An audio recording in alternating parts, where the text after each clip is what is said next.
President Xi Jinping of China has officially ordered his military to be ready to invade Taiwan by 2027. Retaking the island has been a priority for China ever since their civil war ended in communist victory almost 80 years ago. Numerous presidents, including President Biden, have pledged that an unprovoked invasion of Taiwan would warrant the full response of the U.S. military. Because of these declarations, a full-scale war between the U.S. and China could break out soon. But if such a war were to break out in the next few years, how would the two militaries stack up against one another? Before delving too deep into the capabilities and limitations of each branch, it's important to note how they are structured, organized, and led. The largest occupational force structure for the U.S. military is the Combatant Command. During the Cold War, the U.S. created the concept of combatant commands to give a single commander authority over huge numbers of personnel and vast quantities of equipment across all services. These combatant commands, or COCOMs, are set up by both geographic and functional areas. For geographic combatant commands, they're divided into NORTHCOM,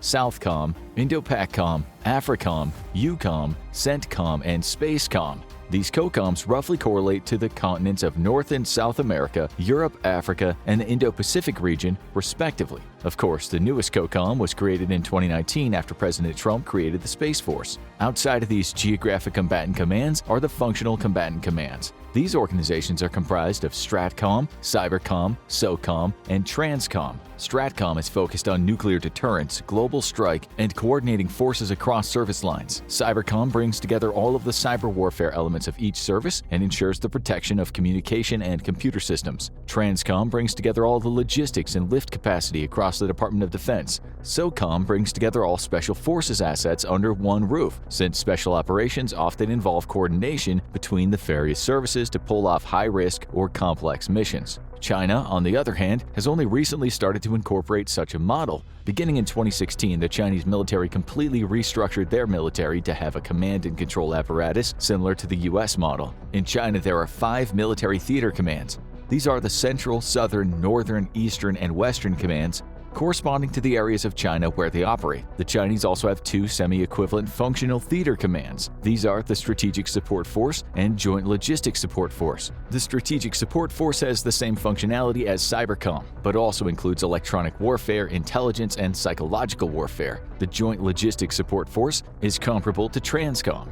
Knowing how the backbone of these militaries work is important to understanding how various units of all types would be commanded, equipped, and moved into the field. Unlike China, the U.S. has had decades of experience coordinating and moving mind-boggling amounts of personnel and equipment to far-flung places around the world. These combatant commands have been crucial in clarifying command structure and bridging the gaps in capabilities, operational procedures, and lingo across the service lines. China simply does not have this experience. Additionally, with their theater commands located within China and no experience performing combined arms campaigns outside Chinese territory, they do not have the capacity to plan, much less carry out prolonged campaigns far from Chinese shores. At best, China could plan invasions no further away than the First Island Chain, an imaginary line that roughly encompasses the South China Sea running from Japan to Taiwan and ending with the Philippines. This unity of command has enabled the U.S. to wage war in numerous conflicts far from its shores since the end of World War II. With the command structure out of the way, it's time to look at individual military branches within both the Chinese and the U.S. military.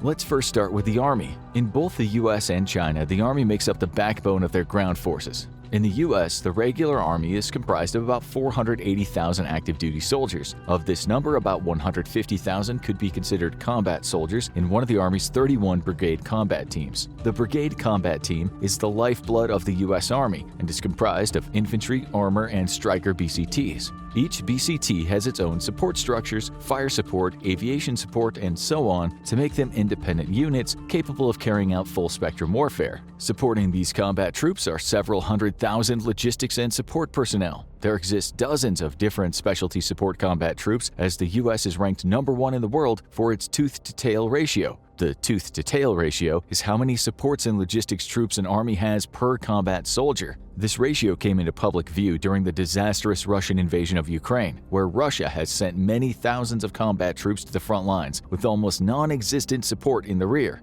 A strong support arm is vital for militaries to ensure combat troops get the equipment, material, food, medical care, and rest when needed. China simply does not have a comparable system. Though President Xi created the Strategic Support Force in 2016, U.S. planners assessed in 2022 that the Chinese military is still woefully unprepared to resupply its forces in a peer-to-peer conflict. For decades, the Chinese army relegated logistics as an afterthought, basing their planning around their Korean War experiences. Units would draw supplies from stationary depots and railheads. If units advanced or were destroyed in U.S. attacks, they were left critically undersupplied. China did not learn its lessons from Korea, and as late as the early 2000s used this rudimentary and backward system of supply. But even after the 2016 reforms, there hasn't been much progress made in the area. It's currently unclear how China plans to resupply its troops. The military could divert personnel from its combat units to supply functions, or it could also be that its vast militia forces that we'll get into later could be mobilized in a time of war.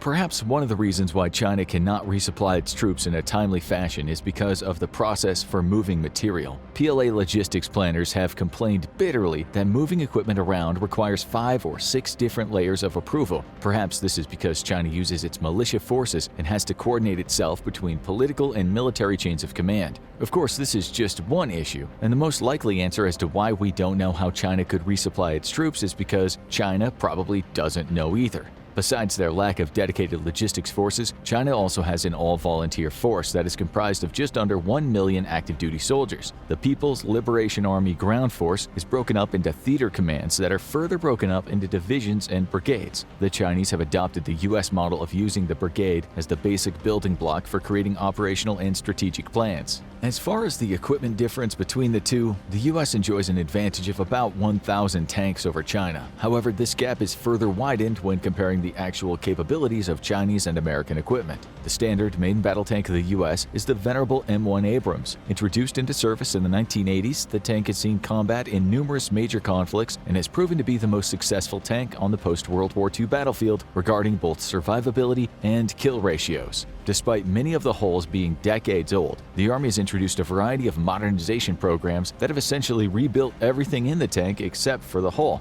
New engines, new gun sights, and new armor packages have made each generation of Abrams deadlier than before. For China, the main battle tank they use is the Type 96, introduced late in the Cold War. This tank weighs about 30 tons less than the Abrams, has less armor, and has an underpowered engine. In the tank world, a tank's maneuverability can be classified as its power-to-weight ratio. The power-to-weight ratio is how much horsepower an engine can put out for each ton of weight. The higher the ratio, the more powerful and maneuverable the tank is. Depending on the armor package, most Abrams tanks have a power-to-weight ratio of 27. This blows the much lighter Type 96 tank out of the water. The only comparable tank that the Chinese can throw at an Abrams is the Type 99. Introduced into service in the 2000s, the Type 99 supposedly has more armor and technological advancements than its Type 96 predecessor. Despite this, the Chinese have only recently begun equipping its tanks with an active protection system. Active protection systems are a combination of radars and weapons that give tanks an onboard capability to perform kinetic kills on inbound threats. Considered standard on modern tanks, the Chinese have been doing their best to equip their 600 or so Type 99s with the system. On the contrary, the U.S. has equipped all newer versions of the Abrams with Israeli-made trophy active protection systems. It's also ordered and begun to install these same kits on Bradley fighting vehicles. These systems are important because the U.S. Army not only has more tanks and armored vehicles than China, but they are better armed and protected than their Chinese counterparts. Another major advantage the U.S. Army has over the Chinese is that despite China possessing about twice as many rocket, tube, and self-propelled artillery as the U.S., all the U.S. systems are newer and better. Take, for example, rocket artillery. In China, the backbone of fire support for their infantry brigades are derivatives of the PHL-81 multiple rocket launcher. This launcher and its later variations make up about half of its total inventory and almost all of its modern inventory. Essentially, the Chinese systems are domestic clones of legacy Soviet Grad rocket batteries. These would have to contend with the U.S.'s M270 MLRS and M142 HIMARS systems that fire the MGM-140 Army Tactical Missile System, the same missile system that's been sent to Ukraine and has had devastating effects on Russian troops. The American system's extended range and accuracy make it much better. While China claims to have a 280-mile range with its systems, analysis of legacy Grad systems show the true effective range is just a fraction of that. Compared to the real battlefield successes of the HIMARS, accurately hitting targets out to 300 miles is a statement of fact. Even though the ones sent to Ukraine have been purposefully limited in their range, testing has shown these extended ranges are well within the system's capabilities. As far as navies are concerned, the U.S. Navy is the strongest navy in the world without question. At active duty strength, the Navy is made up of about 350,000 personnel. These personnel or support crew control approximately 296 ships, including 70 destroyers, 20 cruisers, 11 aircraft carriers, 31 amphibious ships, 22 littoral combat ships, and 69 submarines. On the other hand, China possesses the world's largest navy with about 742 ships. However, this figure is misleading since the majority of its ships are not large surface combatants and submarines like the US possesses. Of its noteworthy ships, China only fields 2 aircraft carriers, with 1 more on the way, 26 Luoyang-class destroyers, 32 Yongkai-class frigates, and 74 submarines, about half of which could be considered modern. Over the past 20 years, China has made very impressive gains in the quantity, capability, and tonnage of its ships. This is because China committed to transforming the Chinese Navy from a green water navy, or one that primarily operates in internal waters and close to shore, to a blue water navy, one that operates far away from its home country. But while these numbers might seem scary, when comparing individual ships and capabilities, the Chinese Navy is again no match for the US. The vast majority of the Chinese Navy is comprised of small patrol craft or outdated vessels, better relegated to a museum than the open ocean. The backbone of the Chinese surface fleet is its modern Luoyang and Yongkai destroyers and frigates. These ships are equipped with missiles, sensors, and vertical launch systems that are comparable to US systems. But despite this, the Chinese have made these platforms to be more single-mission platforms compared to the multi-mission platforms US surface combatants are built for and whose crews are qualified for. Take, for example, the Arleigh Burke-class destroyer. This class of destroyer is arguably the most capable ship the US has ever made. While there are extensive differences between the hulls due to upgrades, each ship can carry out full-spectrum warfare. Each ship can independently serve as air defense, surface warfare, anti-submarine warfare, electronic warfare, information warfare, area denial, and perform maritime interdiction operations along with naval surface fire support. Each ship can also launch and recover aircraft, has a sonar dome, a towed array, torpedo tubes, and layered self-defense loadout. The destroyer and the older Ticonderoga-class cruisers can perform practically any mission the U.S. asks them to do. Additionally, some destroyers are equipped with the newest Aegis baseline, making them capable of detecting and taking out incoming ballistic missiles. By comparison, Chinese surface combatants are designed to try and take out U.S. ships with an array of advanced surface-to-surface missiles. However, due to their limited cell capacity, U.S. ships can carry up to 2 times as many missiles as the most advanced Chinese ships can carry. This means that U.S. ships can stay in the fight longer. Chinese surface combatants are also usually equipped with a passive sonar array back aft. This means that Chinese ships are way less capable at detecting submarines than U.S. ships are. Only recently have Chinese shipbuilders installed the sonar domes as seen on U.S. destroyers and cruisers. Such a lack of capability will hurt them in a peer-to-peer conflict with U.S. submarines. Unlike Chinese surface combatants, the Chinese submarine force is totally outgunned and outmatched by U.S. submarines. The primary attack submarine class of the U.S. is the Los Angeles class, and these are getting phased out by the newer Virginia-class submarines. In addition, the U.S. fields its submarine arm of the nuclear triad on the Ohio-class submarines. These submarines can hold dozens of nuclear missiles, and several decades ago, the U.S. converted several of these boats to SSGNs. These are arguably the most powerful offensive weapon in the U.S. Navy, since these boats can fire more than 100 Tomahawk cruise missiles while being totally undetectable at sea. The super-secret Seawolf class is the last kind of submarine the U.S. fields. With just a handful in service, the Navy mainly uses these boats to perform sensitive reconnaissance missions around the globe. Besides performing reconnaissance missions and attacking enemy shipping, U.S. submarines can also carry special forces troops to conduct raids ashore. By comparison, Chinese submarines are definitely good, but still a long way away from contesting waters against the U.S. Navy, much less beating U.S. submarines. Arguably the most advanced submarine is the Chinese Type 93 submarine. First entering service in 2006, these nuclear-powered boats are the tip of the spear for Chinese submarine forces. But despite this giant leap in Chinese technology, they're still about as quiet as the improved Los Angeles-class submarine. This is the oldest submarine in U.S. service. with all other current U.S. submarines being quieter than them, including the new Columbia-class submarines meant to replace the Ohio-class. But perhaps the area where the Chinese Navy fares the worst against the U.S. Navy is in regard to its aircraft carriers. China currently has 2 aircraft carriers in service, with a third that's been launched but still completing various acceptance trials. The first one they got was purchased from Russia and upgraded with Chinese technology. The second one commissioned was the first ever domestically produced Chinese aircraft carrier. Despite this great leap forward, this pales in comparison to the 11 aircraft carriers the U.S. fields. China's carriers are also less capable than their U.S. counterparts in many ways. Firstly, the combat power of the 2 Chinese carriers in service is only about half of what a U.S. carrier can carry. All 3 Chinese carriers are also steam-powered by boilers,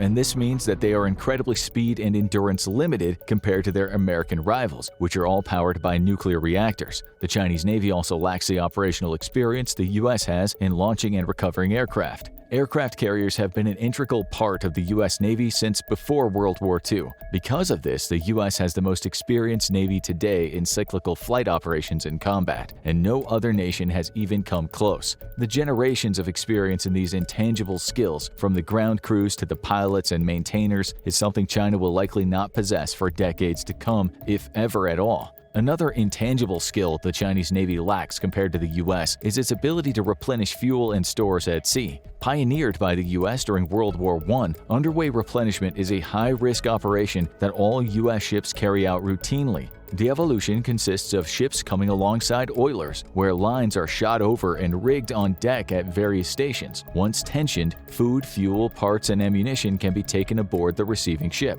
The U.S. Navy has developed these skills over generations, and performing this basic but highly necessary function is a common skill that officers and enlisted personnel train for and conduct. China simply does not have this capability. Several years ago, they began experimenting with underway replenishment, but public reports have yet to show much progress in the area. They've likely not made much headway because of the Chinese focus on securing islands and overseas basing rights to allow its vessels to refuel in port. Now, it's important to note that no country, including the U.S., can underway replenish missiles at sea. This still has to be done at anchor or in port. But the basic fact that the Chinese Navy cannot refuel or re-equip itself beyond the horizon severely limits the combat power of its Navy and relegates it primarily to the first island chain without a steady stream of friendly ports to pull into.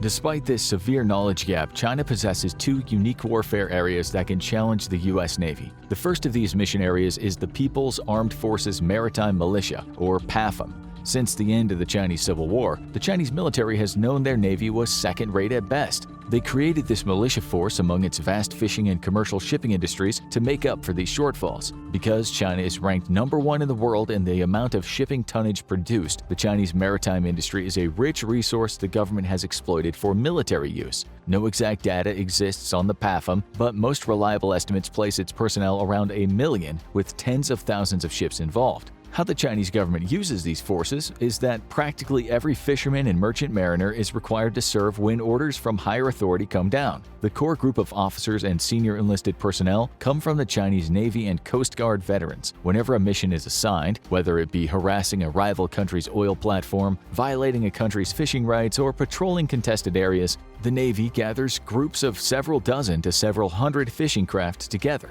These fleets then head out under the protection of the Chinese Navy and the Coast Guard ships. Once at the target location, these mariners are allowed to fish illegally, harass, and sometimes even attack other countries' naval and Coast Guard units under the protection of the Chinese military. Additionally, because of the limitations of the Chinese surface navy, a lot of these ships are used for intelligence collection. This could be as simple as giving a fisherman a pair of binoculars and a radio with instructions to report on American shipping, or as complex as equipping merchant vessels with state-of-the-art surveillance and signals collection equipment. The PAFM poses a unique challenge to the U.S. because of the rules of engagement. While some PAFM are armed with light weapons, the vast majority are not. Under normal peacetime conditions, these mariners are not considered lawful combatants. But under wartime conditions, these personnel would pose a huge legal headache for U.S. policymakers in how to deal with unarmed and forced naval lookouts. The other unique challenge the Chinese Navy would pose is the use of naval mines. After Russia, China has the most robust naval mine inventory in the world, numbering at up to 80,000 mines. By comparison, the US has just under 10,000 naval mines stockpiled. This is important because these are great area denial weapons, as evidenced during the First Gulf War.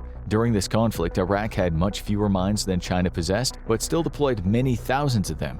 Mines damaged several U.S. ships during the build-up to the ground invasion. These mines weighed heavily on the calculus of military planners who considered an amphibious landing in Kuwait. While an amphibious landing was never seriously considered by planners, any possibility of it was dashed away when the U.S. ships struck those mines. China could do the same thing in a real war, flooding their coastlines and contested island chains with mines. Naval forces would be hard-pressed to defuse them with the current mine countermeasure ships barely getting off the pier. The Navy is currently experimenting with making its littoral combat ships the new replacements for these aging ships, and just this January, the Navy officially announced it was almost ready to start equipping LCS with this capability. But until that actually happens, the U.S. Navy would be at a disadvantage if China chose to heavily mine contested waters. In comparing the number and quality of aircraft between China and the U.S., we'll look at the combined aviation arms of each service. Both countries possess their own Air Force as well as Army and Naval aviation arms. As for their respective Air Forces, the U.S. possesses a higher number of fighter and multi-role aircraft compared to China. Numbering around 2,800, this numerical advantage is about 600 over China. But just like with the Army, the disparity is much worse when comparing individual platforms. The most advanced fighter aircraft for the US and China are the F-22 Raptor and the J-11, respectively. Raw performance data would place these aircraft almost on par with one another. They have a similar range, weight, max speed, and service ceiling. However, the F-22 is considered a fifth-generation fighter, while the J-11 is basically a domestic copy of the Russian Su-27 flanker. Because of this, in a dogfight, the F-22 would win due to slightly better maneuverability combined with better avionics, weapons, sensors, and stealth technology. In fact, the only claim China would have to a fifth-generation fighter is with its J-20, which entered service in 2017. As another domestic copy of a Russian aircraft, this time the Su-35, the J-20 does have many advanced technologies over previous iterations of Chinese aircraft, but despite this, the J-20 is vastly outnumbered by U.S. fifth-generation fighters like the F-35. With around 150 J-20s in service, these pale in comparison to the nearly 500 F-35s and 186 F-22s in the U.S. arsenal. Another area where China lags behind is in helicopters. Across the Army, Navy, and Air Force, the Chinese militia has just 1,355 helicopters. This is less than a third of what the U.S. has in service. While most of both countries' helos are used for transport logistics and search and rescue, the U.S. has a huge lead in both the quantity and quality of attack helicopters. Possessing almost 800 Apache gunships, the U.S. outnumbers Chinese capability by a factor of almost 2 to 1 in regards to modern gunships. While the Chinese have produced about 400 of the Z-9 and Z-10 gunships, these Apache knockoffs are not believed to have the capability or survivability of their American counterparts. Additionally, the Chinese also field about 300 aging Mi-8 and Mi-17 helicopters. These can both be attack and transport helicopters whose combat prowess and avionics are woefully outdated on a modern battlefield. Another huge advantage the U.S. possesses regarding aviation is its naval aviation. Beyond U.S. dominance in launching and recovering aircraft at sea, the U.S. has more and better platforms for airborne early warning, maritime patrol, and electronic attack. The purpose of maritime patrol aircraft has traditionally been a sub-hunting platform. Airborne early warning platforms serve as command and control aircraft for complex aerial battles and maneuvers, as well as detecting incoming enemy air threats. Electronic warfare planes are used for suppression of enemy air defenses, so that fighters and bombers can move inland without fear. For maritime patrol, China has just 15 Y-8 aircraft. As for airborne early warning, they also converted 8 Y-8 platforms for use in this role. Most importantly, neither the Chinese Air Force nor the Navy possesses a dedicated electronic attack platform like the U.S. Navy's EA-18G Growler. As for the U.S., their Navy operates 42 ED Hawkeye airborne early warning and 30 P-8 Poseidon maritime reconnaissance aircraft. The U.S. Air Force also operates a fleet of 68 aging E-3 AWACS aircraft that perform a role similar to the Navy Hawkeyes. By comparison, the Chinese Air Force has just 30 planes that are like the AWACS. The U.S. military aviation also possesses 3 other distinct advantages over China. The first of these is the capability for aerial refueling. In the U.S., both Air Force and naval aircraft routinely perform this dangerous yet vital operation. With a dedicated fleet of almost 150 tankers, U.S. aircraft can travel further and stay on target longer, practically more than any other military. China simply doesn't have the capability. Though China has procured several aerial tankers, its aviation community is still in the testing phases of the area, thus not possessing this operational capability. In fact, this disadvantage is one of the crucial factors limiting Chinese air power worldwide and confining it to mainland China where it can refuel. Other distinct advantages of U.S. military aviation over the Chinese include technological advances the Chinese will probably never have. The MV-22 Osprey is the only military tilt-rotor aircraft in the world. Combining the capabilities of a helicopter and a fixed-wing aircraft, the Osprey has proven to be a highly effective combat aircraft that gets troops into areas other helicopters simply cannot. Additionally, the Harrier and the F-35 possess vertical takeoff and short landing abilities. This is important because smaller ships can launch and recover these jet fighters without the need for an aircraft carrier. The U.S. has had this capability for decades, giving its Marine Corps its own organic fighter support without the need for larger naval formations that include aircraft carriers. Speaking of the Marine Corps, this is another area where the U.S. blows China out of the water. Despite China having almost 1 billion more people than the U.S., its Marine Corps is just a fraction of its size. Numbering just 40,000 personnel, this pales in comparison to the 182,000 Marines on active duty today. The difference in quality between the two branches is also staggering. The U.S. Marine Corps has existed since the founding of the United States and has perfected the art of amphibious warfare. The Marines have written the book on amphibious warfare doctrine and have generations of knowledge and experience conducting these complex operations. The Chinese Marine Corps simply doesn't come close in terms of operational experience.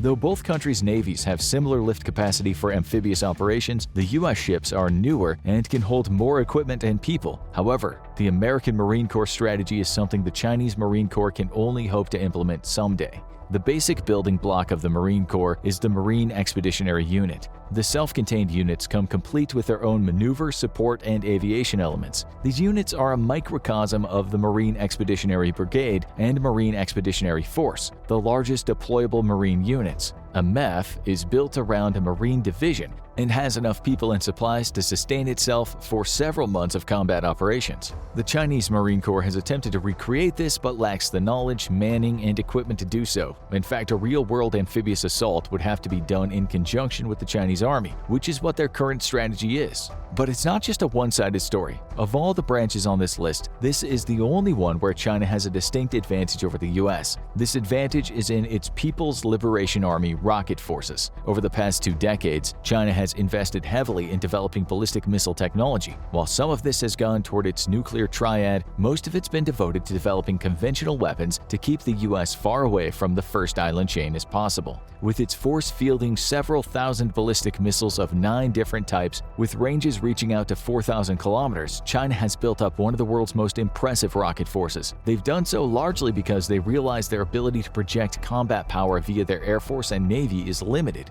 Their army has to make up for this lack of technology and experience by creating a virtual wall of missiles that can defeat US ships and aircraft long before they get in range to hit China or protect Taiwan.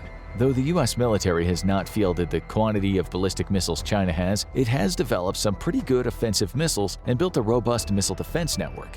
The primary missile in the U.S. inventory is the Tomahawk for offensive weapons, with ranges out to 2,400 kilometers and the ability to use advanced guidance features like terrain contour matching. The Tomahawk is America's tried and true missile, used to reach out and touch the bad guy. The U.S. is also very close to reaching initial operational capability of the Naval Strike Missile. The NSM will replace the aging Harpoon and give the Navy a new offensive surface-to-surface missile once more. Additionally, though public information has been scarce, the U.S. has made great strides in developing its own hypersonic missiles. The U.S. has also built a robust layered defense with Army, Navy, and Air Force assets to counter Chinese missiles. The Navy arguably has the nation's best ballistic missile defense with its Aegis weapon system. Using a variety of sensors, computers, and vertical launch system, the U.S. has demonstrated the capability to shoot down ballistic missiles almost anywhere in the world due to its ships being able to cover so much water space. The Army's Patriot missile systems are also an excellent point defense weapon system that has had great success in both the U.S. conflicts in the Middle East and the war in Ukraine, among other places. The Army also operates its terminal high-altitude area defense weapons to shoot down missiles in their terminal phase. As a measure of last resort, the U.S. West Coast is also protected by jointly operated Army and Air Force ground-based interceptor missiles. So despite how many missiles China can launch, the U.S. has plenty of ordnance and the capability to shoot them down.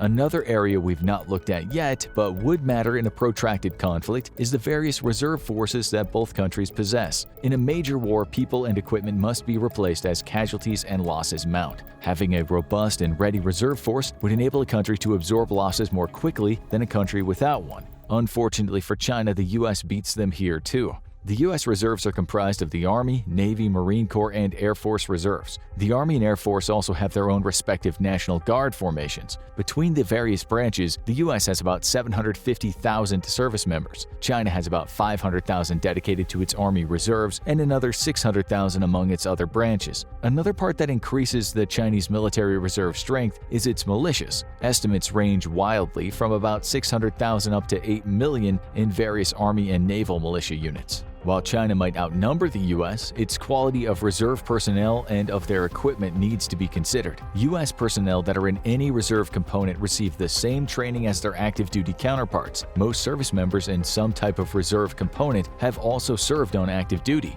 In China, reserve and militia military training are haphazard at best. While the core cadre of officers and senior enlisted are active duty military personnel, most Chinese reservists are either veterans or selected due to party loyalty, especially for the militia units. Because of this, the quality between units is mainly dependent on the area of China these units are located.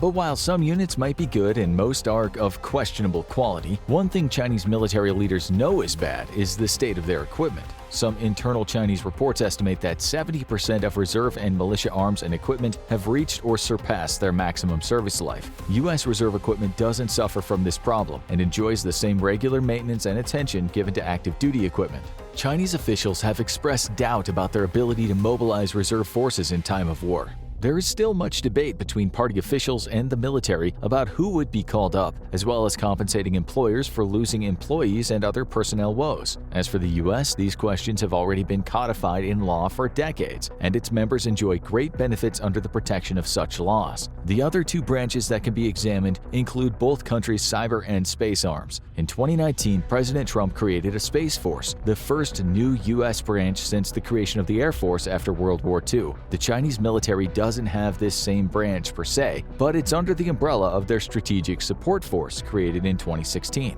In regards to satellites and the integrity of communications and network systems, the U.S. once again takes the lead. The U.S. has about 6 times as many satellites in orbit as China does, as well as about twice as many military GPS satellites as China, and about 3 times as many dedicated spy satellites for military use. Of note here, though, is that the Chinese government does have the ability and written doctrine to use commercial satellite channels for military use in a time of war. But, of course, space warfare is not just having more satellites, but also a way of shooting them down or denying them use to the enemy. All countries, including the U.S., have been reluctant to build kinetic kill weapons for decades until recently. During the Cold War, U.S. policy was not to develop such a weapon for fear of creating a space arms race. The U.S. was then, and is still now, very reliant on reliable access to its military satellites, and did not want anyone to get an edge in that arena. That all changed in 2007. In 2007, China demonstrated its ability to shoot down some low-orbiting satellites when it shot down one of its own with the Fengyun 1C missile. Further missile developments have been closely guarded secrets in China, but the U.S. believes that China has been working on missiles that can hit satellites in higher orbits.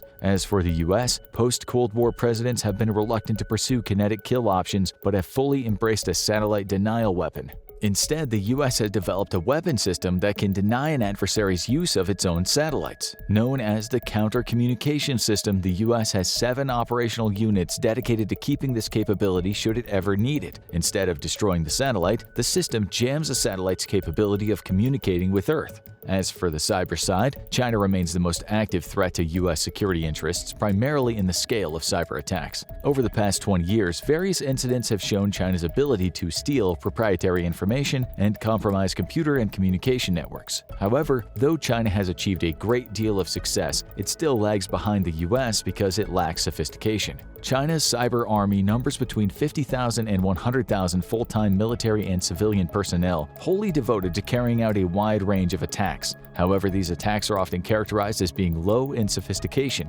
As an example, if there are 100 ways to get into a computer network with one vulnerability, China will try all 100 ways to find that one vulnerability. The US is the opposite, numbering around 6,200 full-time cyber warriors. These personnel will find and exploit the one vulnerability and leave without anyone knowing they were there. Because of this great disparity in capability, despite China having the capability to carry out limited attacks on US critical infrastructure and networks, these would pale in comparison to the kind of attacks US personnel could perform. We left the most important comparison for last, as this might be the one factor that could turn the tide. This is the nuclear arsenals for both countries. Both countries maintain a nuclear triad, which means each nation can launch a nuclear strike via land, sea, and air. However, China only recently achieved this status with a new bomber unveiled in 2020, while the US has had this capability for decades. The US also beats China both in the quantity and quality of nuclear weapons. China has just under 300, while the US has just under 4,000. Because of this, if a nuclear war broke out between the two countries, experts assess China's capability of retaliation as low due to most of their nukes being wiped out. Of particular note regarding policy, the US and China differ significantly in their nuclear doctrine. China maintains a no first use policy, meaning it claims it'll never use a nuclear weapon unless attacked first. The US has never agreed to such a policy and in theory could be the first one to fire a nuclear weapon. But of course, as with any communist regime, what's written in ink is worth about as much as the paper it's written on. Now watch China's World War III plan, or check out India versus China. Who would win? Army-military comparison.